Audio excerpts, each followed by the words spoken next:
Sahabat yang dikasihi oleh Tuhan Yesus Kristus, mari sekarang ini kita berdoa. Kami mempersiapkan diri mendengar kebenaran firman-Mu, nyatakanlah kebenaran sabdamu kepada kami. Kami mohon dalam nama Bapa, Putra, dan Roh Kudus. Amin. Sabda Tuhan terambil dari Amsal 3 ayat yang ke-7 dan ke-8. Janganlah engkau menganggap dirimu bijak, takutlah akan Tuhan dan jauhilah kejahatan. Itulah yang akan memulihkan tubuhmu dan menyegarkan tulang-tulangmu. Sahabat yang dikasihi oleh Tuhan Yesus Kristus, kalau kita bicara soal kata bijak atau orang bijak, itu saya pernah mendapatkan informasi kalau orang itu dibagi dalam 3 kelompok ya. Kelompok yang pertama adalah orang disebut dengan orang bodoh. Orang yang melakukan kesalahan, tahu akibatnya, susah buat dirinya, tapi besok ngulang lagi.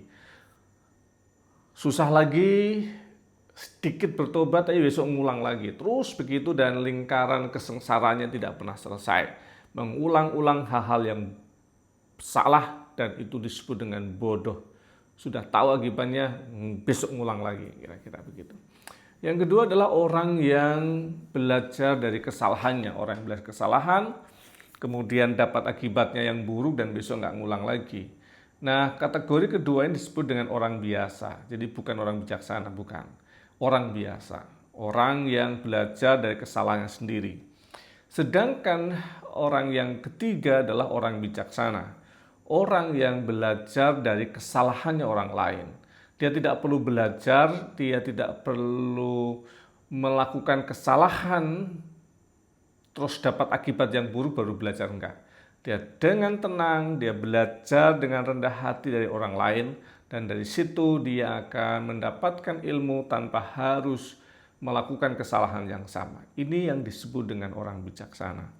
Dalam teks kita dikatakan bahwa orang yang bijak itu adalah orang yang rendah hati, di mana dia sungguh sadar bahwa dia membutuhkan orang lain.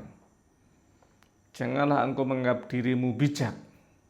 Orang yang rendah hati itu sebagai awal dari orang yang bijaksana. Dia sadar bahwa pengetahuannya bisa saja salah dan terbatas sehingga dia menganggap semua orang adalah guru. Dan dengan begitu dia menghormati semua orang. Dan itu akan membuat dia menjadi bijaksana. Yang kedua adalah dia itu belajar untuk takut akan Tuhan dan menjauhi kejahatan. Karena kadang-kadang bijak itu, bukan kadang-kadang ya, bijaksana itu bukan sekedar soal pengetahuan. Karena orang itu tahu, tapi nggak lakukan gitu ya. Orang itu tahu gini-gini, yang benar gini-gini, tapi dia nggak lakukan itu. Sekedar tahu pengetahuan di sini, tapi nggak bijaksana gitu ya. Karena dia nggak mengerjakan apa yang seharusnya dia kerjakan. Jadi orang yang bijaksana tadi adalah dia tahu dia tidak sempurna dengan semuanya, maka dia memperlakukan semua orang adalah guru untuk membuat dia belajar dan meningkatkan dirinya, maka dia respect sama setiap orang. Yang kedua adalah dia takut akan Tuhan dan dia menjauhi. Dia tahu bahwa apa yang dikehendaki Tuhan selalu baik. Jadi ketika saya melakukan yang sesuai dengan kehendak Tuhan, maka saya sedang mendekati kebaikan. Sedangkan kalau saya menjauhi kehendak Tuhan, maka saya sedang menjauhi berkat, menjauhi rahmat Tuhan, menjauhi bahagia, menjauhi sukacita, dan mendekati sebaliknya. Mendekati masalah, mendekati pergumulan, mendekati kedukaan, mendekati susah, payah hati, dan sebagainya. Menjauh dari Tuhan berarti dia mendekat dengan malapetaka dan persoalan.